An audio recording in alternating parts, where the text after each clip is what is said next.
जो है कलाम द्वारा राजस्थान के विभिन्न शहरों में रीट प्री पात्रता के नाम से जो एक पेपर का आयोजन करवाया गया था, वो हम देखेंगे। जो है अपने साइकोलॉजी की एक क्लास देख ली थी। आज हम जो है देखेंगे आपके हिंदी की क्लास, जो लेवल 1 में आपका पेपर है हिंदी का, वो देखेंगे। हालांकि ये जो है लेवल 1 और लेवल 2 दोनों के लिए उपयोगी है, क्योंकि जो है लेवल 1 में जो है अलग हिंदी के क्वेश्चन आए थे और लेवल 2 में जो है आपके अलग हिंदी के क्वेश्चन आए थे, इसलिए दोनों क्लासें मैं डाल दूंगा। तो आज अपनी जो लेवल 1 वाला पेपर है उसकी क्लास है, लेकिन दोनों लेवल के लिए उपयोगी है। तो आज का पहला क्वेश्चन है, शीतोष्ण शब्द का सही संधि विच्छेद है। जल्दी से आप अपना उत्तर सोच के रखें कि जो शीतोष्ण शब्द है उसका सही संधि विच्छेद क्या है। ठीक है, जो इसका उत्तर हो जाएगा आपका शीतोष्ण शब्द का जो सही संधि विच्छेद है वो है शीत प्लस उष्ण। ठीक है, ए और प्लस उ बन मिलकर जो है ओ बना रहे हैं, तो ये कौन सी संधि होगी आपकी? ये हो गई आपकी गुण स्वर संधि। कौन सी? गुण स्वर संधि हो गई, गुण संधि हो गई, ध्यान रखना। ठीक है, क्योंकि ए और उ मिलकर ओ बना रहे हैं, शीत प्लस उष्ण शीतोष्ण, तो ये आपकी गुण स्वर संधि हो गई। तो संधि का प्रकार भी पूछ सकते हैं, जरूरी नहीं है कि हमेशा संधि विच्छेद ही पूछें। ठीक है, फिर है आपका गद्यांश में प्रयुक्त परवर्ती शब्द से आशय। तो आपको पता ही है जो हिंदी भाषा प्रथम आती है उसमें गद्यांश आते हैं, लेकिन गद्यांश का कोई अर्थ नहीं रहता, आप डायरेक्ट ही उत्तर देख सकते हो। ठीक है, तो देखो गद्यांश में प्रयुक्त जो परवर्ती शब्द है, परवर्ती का शब्द का आशय क्या है वो डायरेक्ट आप बता सकते हो, गद्यांश देखने की जरूरत ही नहीं है। परवर्ती, मन का अलगाव, तो मन का अलगाव तो नहीं होता। मन की कल्पना, ये भी नहीं होता। मन की शांति भी नहीं होता। मन का झुकाव होता है, मतलब अपने मन का एक तरफ झुकाव होता है, वही अपनी प्रवृत्ति होती है। ठीक है, इसकी तो प्रवृत्ति खेलने की है, मतलब अपना मन खेलने की ओर झुका हुआ है। ठीक है, तो मन का जो झुकाव होता है उसको ही प्रवृत्ति कहते हैं, ध्यान रखना। तो इस शब्द प्रवृत्ति शब्द का से हो जाएगा ऑप्शन नंबर 2, मन का झुकाव। अगला क्वेश्चन है आपका, स्थूल शब्द का विलोम शब्द होगा। स्थूल शब्द का विलोम क्या होगा? ठीक है, स्थूल यानी बहुत बड़ा होता है ना, उसको कहते हैं स्थूल, तो इसका जो विलोम शब्द होगा सूक्ष्म। ठीक है, ऑप्शन नंबर 4। संक्षेप, संक्षेप जो है इसका जो है आपका विलोम होता है विस्तार। क्या होता है? विस्तार। ठीक है, संक्षिप्त का जो विलोम होता है उसके सामने दिया है ऑप्शन नंबर 3, विस्तृत। ठीक है, तो संक्षिप्त का जो है विस्तृत हो जाएगा, संक्षेप का विस्तार हो जाएगा और स्थूल का विलोम हो जाएगा सूक्ष्म। तो इस जो है क्वेश्चन का उत्तर हो जाएगा आपका ऑप्शन नंबर 4। अगला क्वेश्चन, अब थोड़ा सा इन्होंने क्वेश्चन का लेवल जो है ना यहां से बढ़ा दिया। ठीक है, हालांकि ऐसे क्वेश्चन नहीं आते, लेकिन आएंगे ही नहीं ये भी नहीं कह सकते, क्योंकि लास्ट जो आपकी पात्रता परीक्षा हुई थी 2022 में हुई थी। ठीक है, उसके बाद पात्रता परीक्षा हो रही है 2025 में। 3 साल में बोर्ड के पैटर्न चेंज होते रहते हैं, एक्सपर्ट चेंज होते रहते हैं, तो पेपर का लेवल कभी भी बढ़ सकता है, ध्यान रखना। क्योंकि 2011 में जो पेपर हुआ था ना उसका लेवल और 2022 वाले पेपर का लेवल कहीं मैच नहीं करता, तो जरूरी नहीं है कि इस बार भी 2022 वाला पैटर्न मतलब जो है लेवल ही रहे, लेवल ऊपर नीचे हो सकता है, क्योंकि बोर्ड के जो है सब चेंज हो जाते हैं, एक्सपर्ट चेंज हो जाते हैं, बोर्ड के जो है परीक्षा का पैटर्न चेंज हो जाता है। तो ध्यान रखना कि कभी भी हाई लेवल का आ सकता है। जो आपने पिछली बार सेकंड ग्रेड का पेपर देखा होगा, फर्स्ट ग्रेड का अचानक जो है पेपर का लेवल चेंज हो गया था, तो ये आपको ध्यान रखना है। तो ये थोड़ा सा हाई लेवल है, लेकिन आपको थोड़ा सा पता भी होना चाहिए। भौतिक शब्द में प्रत्यय है, तो देखो भौतिक शब्द जो है 2 शब्दों से बना है, भूत प्लस इक। ठीक है, और ये जो है आपका क्या है, भौतिक जो शब्द है इसमें संबंधवाचक तद्धित प्रत्यय है। अब मैं आपको 2 प्रत्यय के प्रकार बता देता हूं। एक तो आपका होता है कृत प्रत्यय। कौन सा? कृत प्रत्यय। कृत प्रत्यय क्रियाओं के अंत में लगता है। किसके? क्रियाओं के अंत में लगता है, क्रियाओं के अंत में लगता है। ठीक है, तद्धित प्रत्यय ये अलग से परिभाषा भी पूछ सकते हैं, जरूरी नहीं है उदाहरण ही पूछे हमेशा। तद्धित प्रत्यय जो है आपका संज्ञा सर्वनाम और विशेषण के अंत में लगता है। संज्ञा सर्वनाम वह विशेषण के अंत में लगता है, विशेषण के अंत में लगता है। ठीक है, तो यहां पर जो आपका संबंधवाचक तद्धित प्रत्यय हुआ है, क्योंकि संबंधवाचक तद्धित प्रत्यय किसे कहते हैं बता देता हूं मैं आपको। जो संबंधवाचक जो आपका तद्धित प्रत्यय ना, इसका एक चीज ध्यान रख लेना आप, इसमें एक तो आना प्रत्यय और इक प्रत्यय, ये दोनों लगभग चांस में 99% आपके हमेशा किस में होंगे, जो है संबंधवाचक तद्धित प्रत्यय में होंगे। और जैसे धार्मिक, धार्मिक शब्द जो है आपका ये भी कौन सा है, ये भी आपका संबंधवाचक तद्धित प्रत्यय। इतना डीप जा सकता है क्योंकि 3 साल पहले पात्रता हुई थी, उसका लेवल भी अच्छा था, तो इसका लेवल हो सकता है और अच्छा हो जाए। तो हमेशा तैयार, हमेशा जो है ना कंपटीशन का एक ही रूल है, हमेशा वृष्ट यानी सबसे कठिन जो परिस्थिति है उसके लिए तैयार रहना चाहिए अपने को। ठीक है, तो उत्तर हो जाएगा ऑप्शन नंबर 4। अगला क्वेश्चन है, कदाचित शब्द क्या है? कदाचित शब्द जो है वो आपका क्या है? संज्ञा तो है नहीं, विशेषण है नहीं, सर्वनाम है नहीं, यह है आपका अवयव। ठीक है, अवयव क्या होता है? जो काल वचन, ठीक है, काल वचन कारक लिंग, ये जो है इनका जो है कभी बदलता नहीं है, लिंग कभी बदले नहीं, कभी नहीं बदले, वो होता है आपका अवयव। तो यहां पर जो कदाचित शब्द है ये आपका क्या है, अवयव है, ध्यान रखना। अगला क्वेश्चन, अगला क्वेश्चन है वापस जो है ये एक आपका दिया हुआ है, क्या दिया हुआ है, पैराग्राफ। लेकिन आपको पता है गद्यांश का कोई अर्थ नहीं होता, डायरेक्ट आप क्वेश्चन के उत्तर दे सकते हो। पता नहीं गद्यांश क्यों देते, क्यों पेज भरते हैं, आज तक समझ में नहीं आया अपने को। देखो क्वेश्चन दिया हुआ है, हमारे सीमित संसाधनों का घोर अपव्यय हो रहा है, ये डायरेक्ट ये दे देते क्वेश्चन, ठीक है, पूरा वाक्य दे देते, जरूरी थोड़ी गद्यांश देना, ठीक है। हमारे जो गद्यांश कब देते हैं, अपने परीक्षा दिया 12वीं 10वीं की, कि उसमें उत्तर मिलता हो, यहाँ पर उत्तर तो मिलता ही नहीं गद्यांश में, ठीक है। हमारे सीमित संसाधनों का घोर अपव्यय हो रहा है, रेखांकित शब्द जो पद है उसका अर्थ क्या है, अपव्यय होना मतलब फिजूल खर्ची होना, ठीक है। जो धन का फिजूल खर्च करता हो सकता है, बाकी हमेशा ध्यान रखना।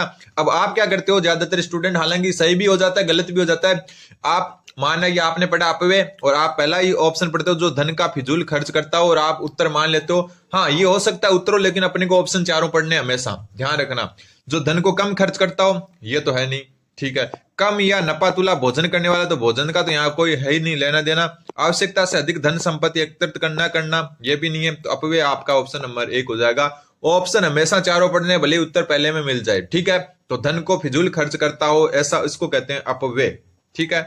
अगला क्वेश्चन, अगला क्वेश्चन है मर्यादाएं शब्द का एक वचन क्या होगा, इजी क्वेश्चन है। मर्यादाएं शब्द का एक वचन होगा आपका ऑप्शन नंबर 4 मर्यादा। ये तो गलत लिखा हुआ है, ये सारे गलत लिखे हुए हैं, ऑप्शन नंबर 4 जो है सही लिखा हुआ है, तो उत्तर हो जाएगा आपका ऑप्शन नंबर 4। अगला क्वेश्चन, अगला क्वेश्चन आपका गद्यांश में आए निम्न शब्दों में से लिंग की दृष्टि से बेमेल कौन सा है, मतलब या तो 3 स्त्रीलिंग और 1 पुल्लिंग है, या 3 पुल्लिंग और 1 स्त्रीलिंग है। उस बेमेल को छांटना जो तीनों से अलग हो बाकी से। लग से आपका पुल्लिंग है, नाम से पता चल रहा है, ठीक है, पुल्लिंग है, ठीक है। जीवन भी क्या आपका पुल्लिंग है, ठीक है। जीवन जो है बड़ा होता है, जीवन बड़ी होती है, जीवन छोटा होता है, जीवन छोटी होती है, कभी नहीं होता, ठीक है। स्वार्थ जो है ये आपका भी पुल्लिंग है, क्या है, पुल्लिंग है, किसी भी शब्दों में प्रयोग करके भी देख सकते हो।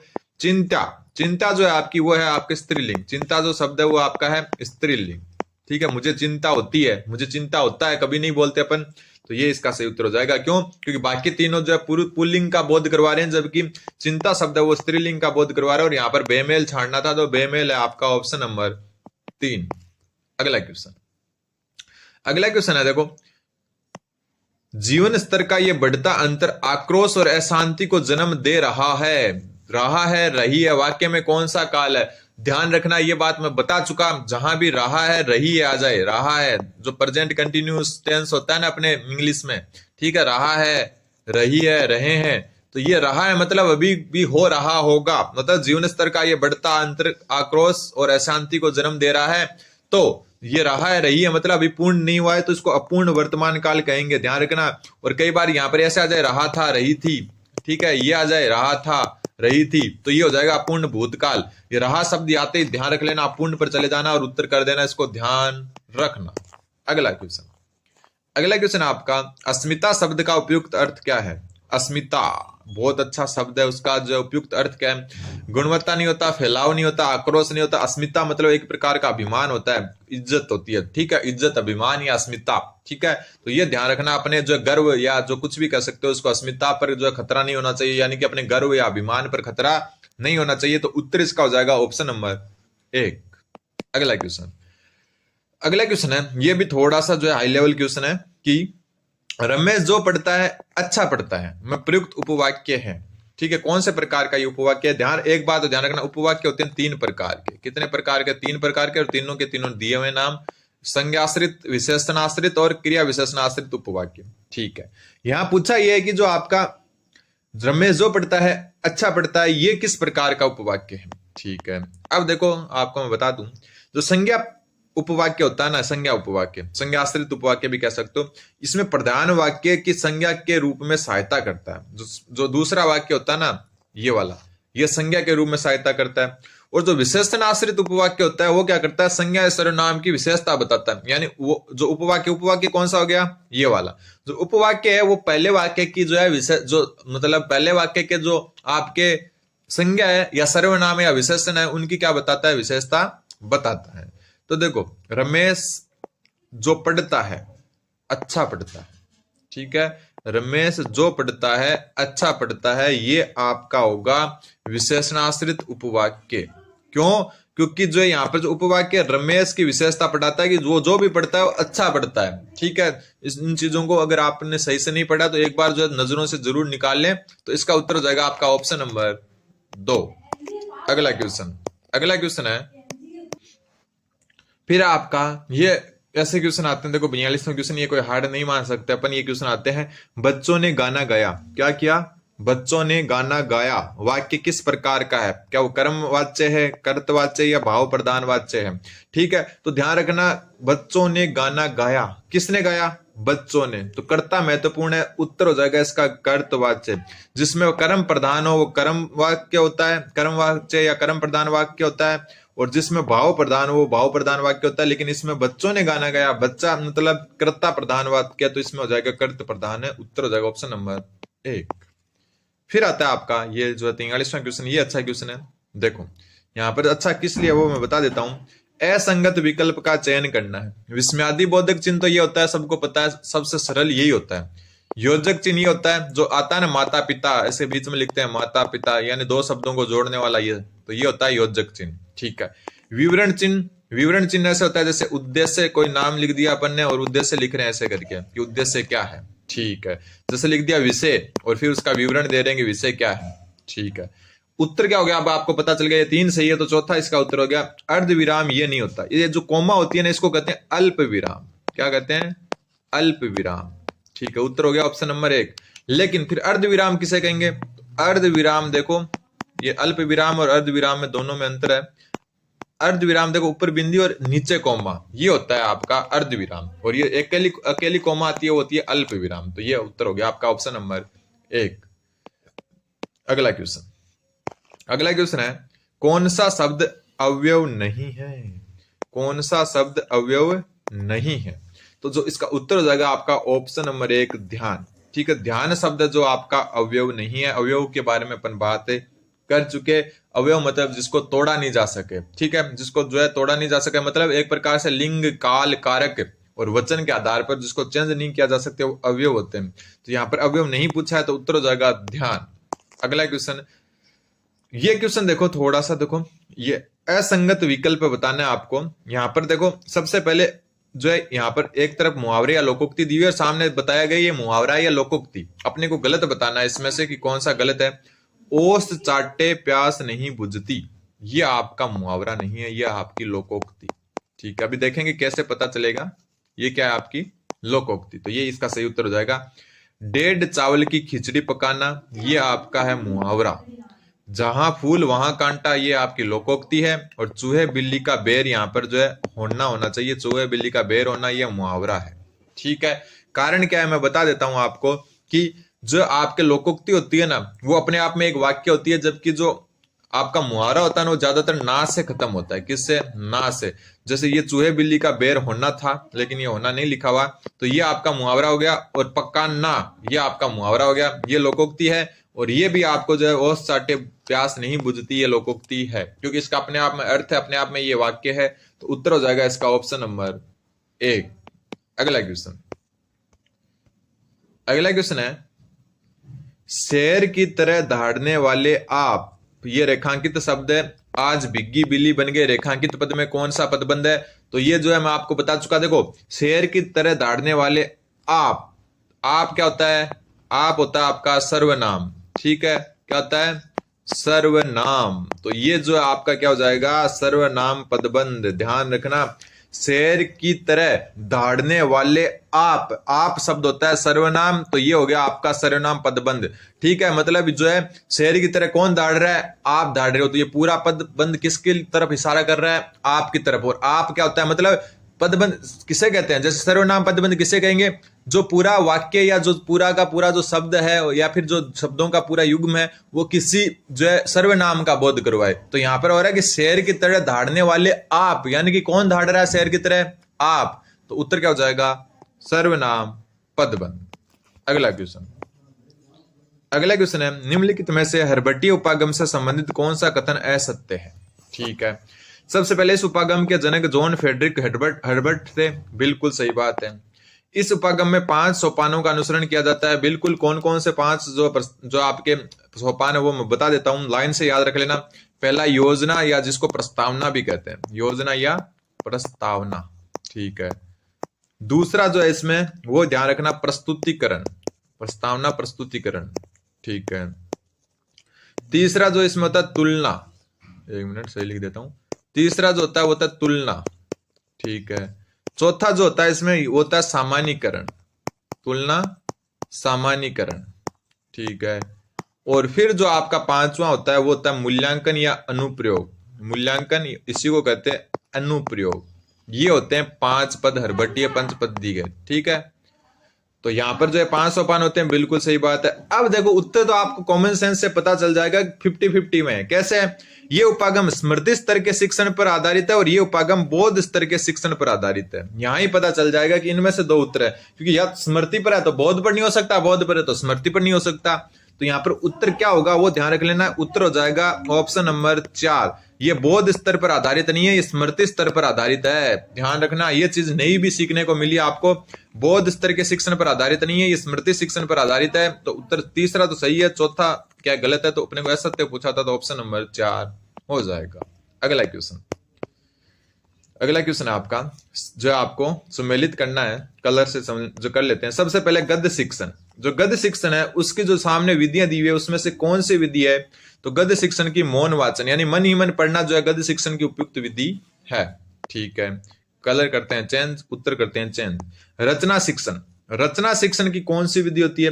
तो रचना शिक्षण की होती है आपके संवाद लेखन, यानी कि कोई संवाद लेखन कर रहे हो आप, किसी का इंटरव्यू लिख रहे हो या कोई और अदर चीज लिख रहे हो, वो रचना शिक्षण के अंतर्गत आती है।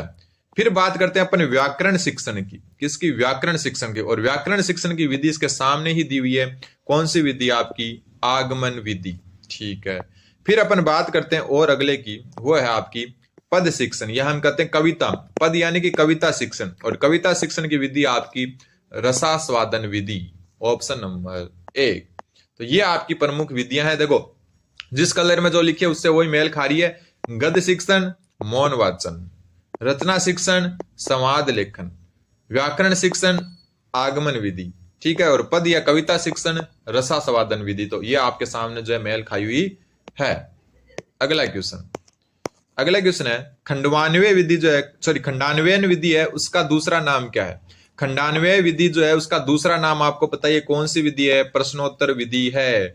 खंडान्वय विधि का दूसरा नाम है आपका प्रश्नोत्तर विधि। ये क्वेश्चन भी कई बार आ चुका है। अगला क्वेश्चन है आपका, देखो अपनी एसएसटी की क्लास भी आएगी। ठीक है।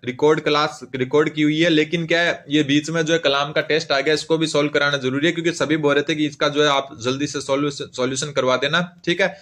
फिर आता है आपका द्रुत मौन वाचन उपयोगी है। किस चीज में उपयोगी है द्रुत मौन वाचन? तो द्रुत मौन वाचन यानी कि तेज गति से मन ही मन में पढ़ना। बहुत अच्छा क्वेश्चन है। देखो तेज गति से मन ही मन में पढ़ना, द्रुत का मतलब तेज गति से। एक मौन वाचन के जो है 2 प्रकार होते हैं, एक तो गहन मौन वाचन, एक द्रुत मौन वाचन। द्रुत वाला मतलब बहुत तेज गति से मन ही मन में पढ़ना। ठीक है। तो सबसे पहले ये पाठ्य पुस्तकों के गहन अध्ययन के लिए है? बिल्कुल नहीं। गहन मौन वो आपका गहन मौन वाचन होता है, ये नहीं है। फिर पाठ्य पुस्तक के केंद्रीय भावों तक पहुंचने के लिए, तो केंद्रीय भावों तक पहुंचने के लिए भी गहन वाचन करना पड़ेगा, तो ये भी नहीं है। ठीक है। फिर बात आती है आपकी मौखिक अभिव्यक्ति के लिए। तो मौखिक तो अभिव्यक्ति तो है ही नहीं यहाँ पर, क्योंकि मौन वाचन हो रहा है तो बोल तो कुछ रहे नहीं। तो उत्तर क्या हो जाएगा? ऑप्शन नंबर 3 मनोरंजन साहित्य के पठन में, यानी कि कोई आप मस्त कहानियां पढ़ रहे हो, मन ही मन मस्त पढ़ रहे हो, एकदम हंस रहे हो, खुश हो रहे हो, द्रुत यानी जल्दी जल्दी भी पढ़ सकते हो उनको। लेकिन गहन अध्ययन और केंद्रीय भाव तक पहुंचने के लिए भी गहन अध्ययन करना पड़ता है, जो आपका द्रुत मौन वाचन नहीं कर सकता। द्रुत में मतलब बहुत जल्दी से पढ़ रहे हो आप। ठीक है। और मौखिक अभिव्यक्ति का तो कोई सवाल ही नहीं उठता, क्योंकि बात मौन वाचन की हो रही है। जो मन ही मन पढ़ना बोलते हैं ना अपन, वो होता है मौन वाचन। तो इसमें मौखिक यानी बोलने की अभिव्यक्ति तो कहीं हो ही नहीं रही है। तो ऐसे भी आप एलिमिनेट करके भी क्वेश्चन का उत्तर निकाल सकते हो। ठीक है, तो उत्तर हो जाएगा आपका ऑप्शन नंबर 3। अगला क्वेश्चन है, दी गई शिक्षण विधियों में से लेखन शिक्षण की कौन सी विधि है? ठीक है, ये भी आप कॉमन सेंस से कर सकते हो, भले ही आपने शिक्षण विधियां एक भी दिन नहीं पढ़ी हो। कैसे? देखो और कहो विधि। देख रहे हो और फिर कह रहे हो, तो ये तो हो ही नहीं सकती लेखन की। लेखन तो मतलब लिखना होता है। देखो और कहो, कहो मतलब किसी चीज को देख लिया और कुछ बोल रहे हो, तो ये तो लेखन शिक्षण की तो हो ही नहीं सकती, मौखिक अभिव्यक्ति हो रही है इसमें। अनुध्वनि विधि, अनुध्वनि मतलब एक समान ध्वनि वाले जो है विधि, एक समान ध्वनि वाले शब्दों की विधि, तो ये भी एक मौखिक अभिव्यक्ति की विधि है। जैसे फल, कल, ये होते हैं ना, ये एक जैसे शब्द है, इनकी अनुध्वनि हो गई। फिर ध्वनि सामे, ये ध्वनि सामे एक शब्दों की होगी, जैसे कै, फै, पै, इनके जो एक जैसी ध्वनि होती है, तो ये भी नहीं है। तो उत्तर होगा रूप। देखो ये सारी विधियां मौखिक रूप से बोलने वाली है, कह सकते हैं हम, जो है बोलने की जो है व्यक्ति होती है इसमें। बाकी रूपा रेखा अनुकरण विधि, रूपरेखा अनुकरण विधि मतलब हो गया कि जैसे आपने जो है एक बच्चे को कै, खे से डाला और वो देख देख के जो है कै, खे लिख रहा है नीचे, तो ये आपकी लेखन शिक्षण की विधि है, रूपरेखा अनुकरण। यानी कि जैसा जो शिक्षक ने लिखा वैसा का वैसा आप उतार रहे हो, इसको कहते हैं रूपरेखा अनुकरण। यानी कि जैसी रूपरेखा है उसका अनुकरण कर रहे हो आप, यानी वापस लिख रहे हो। तो उत्तर हो जाएगा ऑप्शन नंबर जो है 4। ऐसे क्वेश्चन आप कॉमन सेंस से कर सकते हो, पढ़ने की जरूरत नहीं है अगर मान लो कि आपने ये विधि नहीं पढ़ी है तो। फिर ये क्वेश्चन जो मैं लगभग 10 बार करवा चुका, भाषाई कौशल का सही मनोवैज्ञानिक एवं स्वाभाविक क्रम बताओ। और ये बात मैं बता चुका आपको, LSRW याद रखना। आपको क्या याद रखना है? LSRW। ठीक है, L मतलब लिसनिंग, लिसनिंग यानी सुनना। S मतलब स्पीकिंग, स्पीकिंग यानी बोलना। ठीक है, R मतलब रीडिंग, रीडिंग यानी पढ़ना। W मतलब राइटिंग, राइटिंग यानी लिखना। तो ये दूसरा ही उत्तर हो गया इसका, सुनना, बोलना, पढ़ना और लिखना। इंग्लिश अगर आपके सेकंड लैंग्वेज है तो भी LSRW आ सकता है, आपके ध्यान रखना। फिर पाठ्य पुस्तक निर्माण में विषय सामग्री के स्तरीकरण की सही प्रक्रिया कौन सी नहीं है? मतलब आप 6ठी क्लास के लिए पाठ्य पुस्तक बना रहे हो या 7वीं के लिए, उसका जो स्तर है उसको मैच करवाने के लिए कौन सी जो है सही प्रक्रिया नहीं है, वो पूछा है। पहला यथार्थ से आदर्श की ओर, बिल्कुल पहले यथार्थ फिर धीरे धीरे उनको आदर्श की ओर ले जाते हैं, ये तो बात सही है। सरल से जटिल होती है पाठ्य पुस्तक, ये भी बात सही है। और ज्ञात से अज्ञात, पहले मतलब उन चीजों को लिखते हैं जो अपने को पता होती है, फिर अज्ञात की तरफ जाते हैं। ठीक है, तो उत्तर क्या हो गया? Option number 1। सूक्ष्म से स्थूल नहीं होती, स्थूल से सूक्ष्म होती है। मतलब पहले बहुत बड़े स्तर पर जानकारी देते हैं, फिर हमेशा सूक्ष्म स्तर की। देखो सूक्ष्म से स्थूल मत कर देना। देखो अब कई क्या सोचते हैं, पहले छोटी जानकारी देते हैं फिर बड़ी स्थूल जानकारी देते हैं, ऐसा नहीं होता। पहले स्थूल देते हैं। जैसे अपन बोलेंगे राजस्थान, जयपुर की, अपने को जो है जयपुर के बारे में अपने को पढ़ना, तो अपन क्या बोलेंगे? अपना देश कौन सा है? भारत। भारत में अपना राज्य कौन सा है? राजस्थान। राजस्थान की राजधानी क्या है? जयपुर। फिर जयपुर के बारे में पढ़ रहे हैं। मतलब पहले स्थूलता, फिर धीरे धीरे नीचे टॉपिक को जो है संकुचित करके अपने सूक्ष्म की तरफ जा रहे हैं। तो हमेशा स्थूल से सूक्ष्म होता है पाठ्य पुस्तक का स्तर, ना कि या पढ़ाने की विधियां भी स्थूल से सूक्ष्म होती है, सूक्ष्म से स्थूल नहीं होती। तो असत्य हो गया ऑप्शन नंबर 1। अगला क्वेश्चन है, भाषा प्रयोगशाला से संबंधित विशेष कक्ष है। भाषा प्रयोगशाला है, उससे संबंधित विशेष कक्ष कौन सा है? श्रवण कक्ष, भंडार कक्ष और परामर्श कक्ष, तीनों के तीनों ही उत्तर होंगे। उत्तर हो जाएगा आपका उपयुक्त सभी। तो इसको नोट कर सकते हो अलग से। भाषा प्रयोगशाला के लिए भंडार कक्ष, श्रवण कक्ष और परामर्श कक्ष तीनों ही संबंधित होते हैं। फिर अगला क्वेश्चन थोड़ा छोटा करना पड़ेगा क्योंकि क्वेश्चन बड़ा लिखा हुआ है। क्वेश्चन नंबर 55 जो है आपका, कि विद्यार्थियों के सीखने में जो रिक्तियां रह जाती है उनके निदान के बाद डैश होना चाहिए। तो आपको पता है निदान में क्या होता है?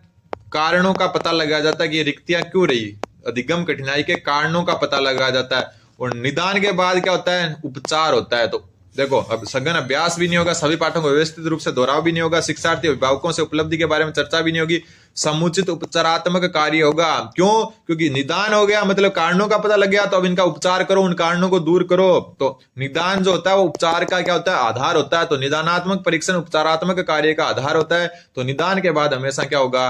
उपचारात्मक कार्य होगा। ऑप्शन नंबर 4 इसका सही उत्तर हो जाएगा। ठीक है, इजी क्वेश्चन था। अगला क्वेश्चन है, एक अच्छे परीक्षण की कौन सी विशेषता ये सुनिश्चित करती है कि पूर्वाग्रह से मुक्त है? पूर्वाग्रह से मुक्त होने का मतलब क्या है? जैसे मान लो कि मैं टीचर हूं, जैसे अभी 10वीं क्लास को पढ़ा रहा हूं और मेरे को पता है ये लड़का या लड़की जो है इंटेलिजेंट है। ठीक है, अब जैसे उनकी कॉपी आएगी ना, तो मेरे मन में यही होगा कि यार ये तो इंटेलिजेंट है, फिर उसकी छोटी छोटी गलतियां पर नजरअंदाज कर देते हैं कि यार कोई ना, छोटी गलतियां हो जाती है, लेकिन बच्चा इंटेलिजेंट है, क्लास में अच्छा पढ़ता है और 3 में से 3 नंबर दे दिए इसे, ठीक है।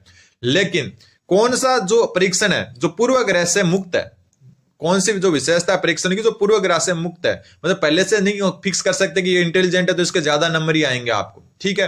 तो ऐसे जो आपके जो लक्षण होते हैं, मतलब ऐसी विशेषता किसी परीक्षण की जो उसको पूर्वाग्रह से मुक्त रखती है, वो होती है वस्तुनिष्ठता।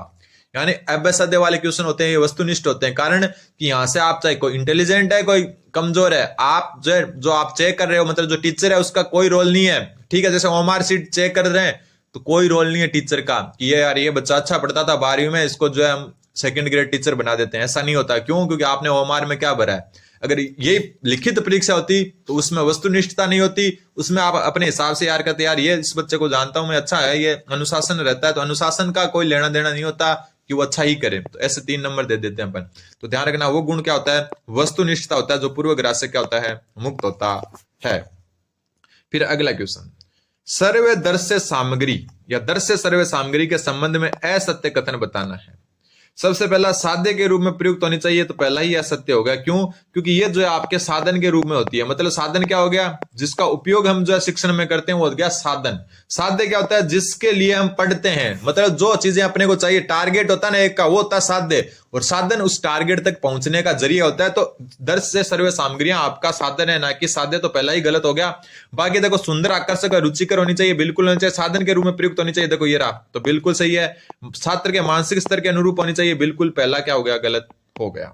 अगला क्वेश्चन है, सतत एवं व्यापक मूल्यांकन की कौन सी विशेषता नहीं है। सबसे पहला, छात्रों के ज्ञानात्मक, भावात्मक, क्रियात्मक तीनों पक्षों का मूल्यांकन संभव है, इसमें बिल्कुल संभव है। सीसी, सतत एवं व्यापक मूल्यांकन। छात्रों में निरंतर अध्ययन की आदत का विकास करना, बिल्कुल है। फिर इसमें छात्रों की रुचियों और विवृत्तियों पर ध्यान नहीं दिया जाता, नेगेटिव आ गया, मतलब यही उत्तर हो गया, क्योंकि अपने को नेगेटिव ही पूछा था, विशेषता नहीं पूछा था। तो छात्रों की रुचियों और विवृत्तियों का भी ध्यान रखा जाता है इसमें। सतत एवं व्यापक का मतलब हर क्षेत्र का, व्यापक मतलब तो सतत मतलब निरंतर चल रहा है। इसमें पृष्ठ पोषण प्रवृत्तियों, उपचारात्मक शिक्षण की व्यवस्था की जाती है, बिल्कुल की जाती है। तो ऑप्शन 3 इसका सही उत्तर हो गया। अब आपके क्वेश्चन आएंगे राजस्थानी, जो आपकी बोली और साहित्य जुड़ा है वहां से, कि दक्षिणी राजस्थान के डूंगरपुर बांसवाड़ा भूभाग पर बोली जाने वाली बोली कौन सी है। तो डूंगरपुर बांसवाड़ा में देखो, यहाँ बागड़ी और यहाँ वागड़ी, ये दोनों बोलियां राजस्थान में बोली जाती है, लेकिन दोनों अलग अलग क्षेत्र में। वागड़ी बोली जाती है वागड़ क्षेत्र में, जो आपका डूंगरपुर बांसवाड़ा है। कौन सा? जो आपका डूंगरपुर और बांसवाड़ा का क्षेत्र है, वागड़ क्षेत्र, वहां वागड़ी बोली जाती है। तो ये इसका सही उत्तर हो गया, क्योंकि अपने को ये पूछा है। अब ये बागड़ी जो बोली है, ये हनुमानगढ़ चूरू में बोली जाती है। कहां पर है? हनुमानगढ़ का कुछ जो है पूरा का पूरा भाग, और चूरू का कुछ भाग, ठीक है। चूरू का पूरा भाग नहीं है, कुछ भाग, और गंगानगर के भी कुछ भाग में ये बोली जाती है बागड़ी बोली, ठीक है। और जो कुछ भाग झुंझुनू का भी आता है इसमें, लेकिन हनुमानगढ़ इसमें पूरा का पूरा आता है। देवड़ावाटी जो आपकी सिरोही में बोली जाती है, कहां पर? सिरोही के आसपास के क्षेत्र में। और खिराड़ी बोली जो आपका भीलवाड़ा शाहपुरा के आसपास, ठीक है, भीलवाड़ा शाहपुरा के आसपास बोली जाती है, ध्यान रखना। फिर बात आती है आपके हमीर महाकाव्य के लेखक कौन है। देखो इसका उत्तर 2 नंबर हो जाएगा, ठीक है। हमीर महाकाव्य के लेखक है नयन चंद्र सूरी, ऑप्शन नंबर 2। फिर नरपति नालय ने क्या लिखा था, इन्होंने क्या लिखा था? नरपति नालय ने लिखा था बिसल देव रासो। क्या लिखा था? बिसल देव रासो, जो विग्रह राज चतुर्थ है उन पर जो आधारित है ये। दलपत विजय है इनका नाम, दलपत सिंह का। दलपत विजय ने एक लिखा था खुमाण रासो, जो फेमस है वो बता रहा हूं आपको, खुमाण रासो। और जयानक ने लिखा था, एक मिनट, जयानक ने लिखा था पृथ्वीराज विजय, पृथ्वीराज विजय। और पृथ्वीराज रासो किसने लिखा था? चंद्रबरदाई ने, और इन्होंने लिखा था पृथ्वीराज विजय।